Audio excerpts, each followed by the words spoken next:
Hi everyone, Professor Bob Young. In this instructional video, we're going to discuss the sum and difference formulas in trigonometry. So the objectives are we're going to use the sum and difference formulas for cosines and sines and kind of explain why they are used and what their purpose is. Use sum and difference formulas for tangents and use them to verify identities. All right, so the first question I wish to pose is the sine of the angles u plus v equal to the sine of angle u plus the sine of angle v? In other words, is the sine distributive across these angles? So what I want to do is go ahead and put in some angles here, and I'll go ahead and start with some we know. Let's start with the sine of pi over 6 plus pi over 2 and ask ourselves, is this equal to the sine of pi over 6 radians plus the sine of pi over 2 radians, and see if these angles are indeed distributive. Now we know the sine of pi over 6 radians is 1/2 on our unit circle. The sine of pi over 2 radians is 1, so this would equal 1 and 1/2 on the right side, or we could say 3/2. Now, if we get a common denominator between these two here, pi over 2 would be 3 pi over 6 radians plus pi over 6 radians. So that would give us the sine of 4 pi over 6 radians, which would reduce to the sine of 2 pi over 3 radians. Is the sine of 2 pi over 3 equal to 1 and 1/2? So ladies and gentlemen, this of course would be the square root of 3 over 2 for this answer. So these are not the same creature. Therefore, you cannot distribute sine, cosine, tangent across angles. It is not forbidden. So how did some brilliant mathematician come up with a way to do this? Well, the sum and difference formulas were derived, and there are many proofs on YouTube that do these. I was going to do my own proof, but when I went there, it's like, why reinvent the wheel? There's 1,000 of them out there. So, and I'm going to email everyone this link too. This is one of, I think, the better ones and so forth. So I will send this to everybody. So here are the 6 sum and difference identities we're going to discuss in this section.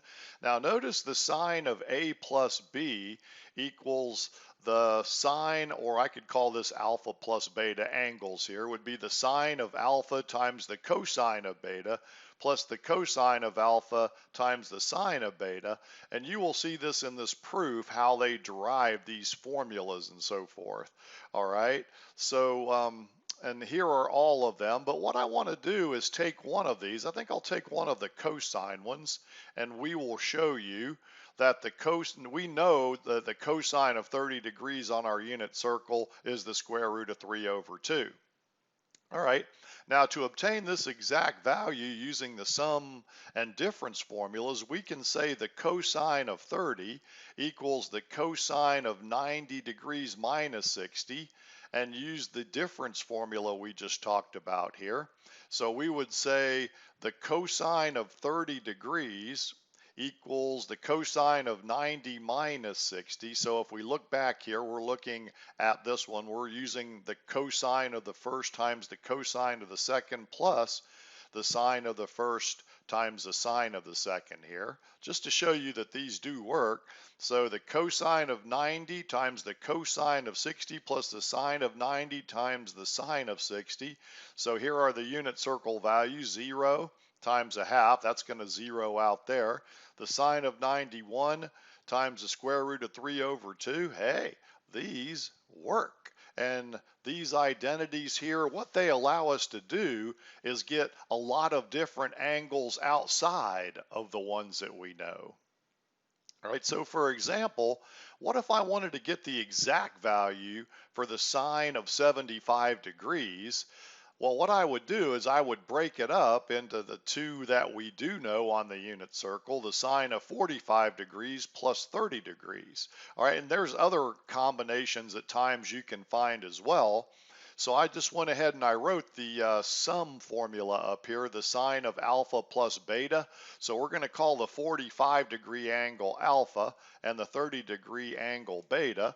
And we'll go ahead and just plug that in here real quick and show you how it works. Now this is exactly how I want y'all to do it on the test. So this is going to equal the sine of 45 degrees times the cosine of 30 degrees plus the cosine of 45 degrees times the sine of 30 degrees. Now your calculators will give you this exact value. A lot of the newer ones, the more up-to-date calculators, without having to show the work. But come test time, if you don't show the work, no credit. So let's go through here and look at it. So the sine of 45 degrees, and here's why I've been after y'all to know that unit circle. It will just save you time and effort as we progress in the course. The cosine of 30 is the square root of 3 over 2 plus the cosine of 45 and the sine of 45, same xy value there, square root of 2 over 2. Times the sine of 30 is 1/2. So we are going to get the square root of 6 over 4, multiplying these, plus the square root of 2 over 2, or 4, I'm sorry, almost forgot 2 times 2 is 4 there. So the square root of 6 over 4 plus the square root of 2 over 4 multiplying. Now, you know what's funny, in certain places you put this in your software, it won't give you the correct answer. So I think they usually like you to get this, since these have a common denominator, is to just go ahead and combine that into one fraction. And remember, you can't add unlike radicals together. So people will try to add that together. No, you can't do it.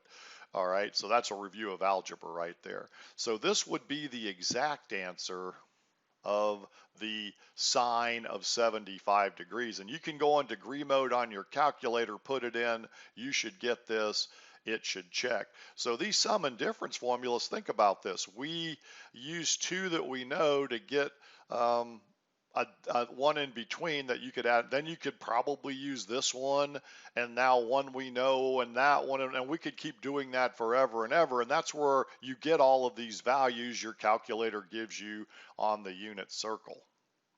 All right, let's try one with radians. Example 3 here. We've got the cosine of 7 pi over 12 radians, which we do not know on our unit circle. So what I did is I broke it up into pi over 3 plus pi over 4, and we're going to use this cosine formula here to go ahead and figure the exact value out, again showing our steps. So I'm going to let pi over 3 be alpha, pi over 4 be beta, and go ahead and plug it in. That's my glitch here, I'm sorry, on my software I'm using. That's an equal sign. So it's going to equal the cosine of pi over 3 times the cosine of pi over 4 minus the sine of pi over 3 times the sine of pi over 4. All right, so again, knowing our circle here, very important. Cosine pi over 3 is 1/2.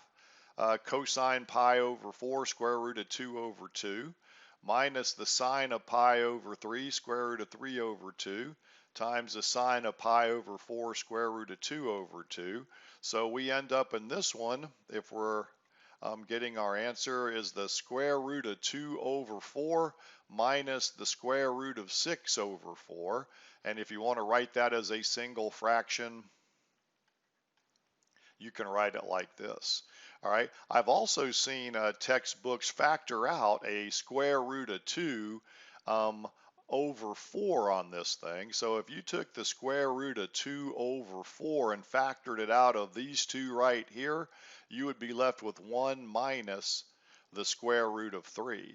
So this can also, if you factor this out, so if you distribute this through, you'll get this as well. But I think just for our class purposes, I think the best way probably to enter it is right there. All right. I'm just going to keep on going through here. Now, not only can you go on those formulas from left to right, you can also go from right to left. So let's say they want you to find the exact value of the cosine of 70 degrees times the cosine of 40 plus the sine of 70 times the sine of 40. So they're giving you the right side, and they're saying, well, then you can go ahead and change this into the cosine of alpha minus beta. So just let 70 be alpha, 40 be beta. So you can also, instead of, we've been going left to right, now we're going to go right to left, and we're just going to say, well, this is equal to the cosine of 70 degrees minus 40, which is the cosine of 30, and you just get that value, the square root of 3 over 2. So you may see some in your homework similar to that. So you can go both ways with these. All right, now let's go ahead and verify an identity.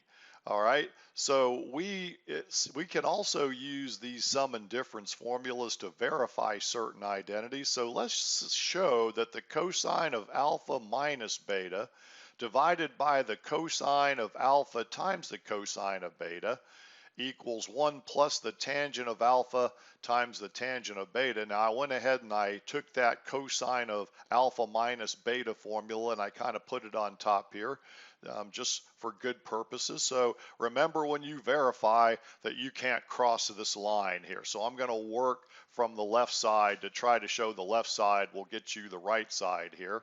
So I am going to put in the cosine of alpha times the cosine of beta plus the sine of alpha times the sine of beta. And I'm going to put all of this over the cosine of alpha times the cosine of beta. Now notice here that you have a binomial divided by a monomial. And we talked about this in our verification problems in prior sections. So whenever that happens, remember, you can take this numerator, cosine alpha times cosine beta, and put it over this denominator, cosine alpha cosine beta, plus the sine of alpha times the sine of beta. You can put that over here, cosine alpha times cosine beta. And really this comes from a basic fourth grade premise right here. If you remember your fractions in fourth grade, if you said 3 plus 1 over 5, well, that would give us 4 over 5, but you could also take that and write it as 3/5 plus 1/5. So that's what I did here, is I just took this denominator here, which was a monomial, it's like the 5, and I just put it underneath each term. And look what that gives us. Well, anything divided by itself is 1, plus sine alpha cosine over cosine alpha sine beta over cosine beta will give us, by our identities, the tangent of alpha times the tangent of beta. Fried, dyed, and verified, as Young likes to say. All right, moving right along here. Then they will give you even more interesting problems involving right triangle trigonometry from the previous sections. And here's what we're going to do on this one. They say, suppose that the sine of alpha is 4/5 for a quadrant 2 angle. All right. Now, so what we went ahead and did is we drew a triangle here in quadrant 2. This is alpha, and we know if they gave us the sine of alpha that this is going to be the opposite side over the hypotenuse. All right, so opposite over hypotenuse, or y over r if you want to look at it that way. And then in order to get x here, we went ahead and we're going to say x squared plus 4 squared equals 5 squared. Now many of you may recognize the old 3, 4, 5 right triangle here. X squared plus 16 equals 25. Now I know some of you say, just put 3, Young, just put 3. Subtract 16, x squared equals 9. When you take the square root of both sides, be very careful, because x in this quadrant, x is a negative, going the negative direction from the origin here. And when you take the square root of a variable squared, remember you get plus or minus 3. In this case, if you miss that minus sign, it's all over. It's all over. Okay, and then they give you a second angle here. They say the sine of beta is 1/2 in quadrant 1. So what we had to do on this one is go ahead and draw angle beta in quadrant 1, and once again they gave us y over r here, and you still have to figure out what x here is on this one. So we're going to say on this one x squared plus 1 square equals 2 square.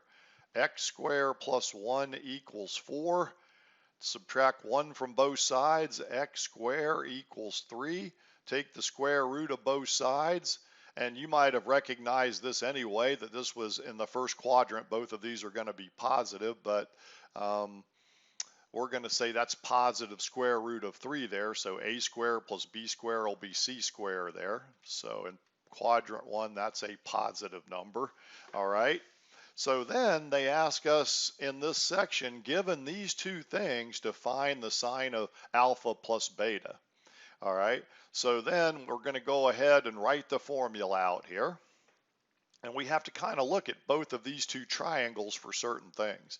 Now, the sine of alpha is 4/5, so don't miss that. They gave it to you in the problem. So if you miss this one here, that's kind of hurting. But do you see, to get the cosine of beta, you had to figure out what this side was, and you had to say the cosine is adjacent over hypotenuse, so that would be square root of 3/2, plus the cosine of alpha. We have to go back to this one right here, and we're going to say the cosine of alpha is going to be negative adjacent over hypotenuse, or x over r is going to be negative 3/5 times the sine of beta, which they gave you as 1/2 here, and then go ahead and multiplying these together, you got 4 times the square root of 3/10 minus 3/10, and then once again they went ahead and they combined that into a single fraction and left that the answer. Okay, and then you can also find the cosine of alpha plus beta by using the formulas that we've been dealing with here. Now, I've got a little trick for you when you do these. I mean, we found a lot of these values and angles when we did the sine. So if you did the sine right, you should be okay with the cosine. So here's the cosine of alpha plus beta formula. So cosine alpha is negative 3/5. Now notice we found that already in the top here. Cosine beta, we also found in this first one, square root of 3/2, minus sine alpha, 4/5, we did that before, and sine beta was given, so these two are given here, so don't miss those. So you'll end up with, oops, I kind of jumped to the next one, minus 3 times the square root of 3/10, multiplying these together, minus 4/10, which this would be minus 2/5 if you wanted to keep this separated, but again, they just wrote it as one single fraction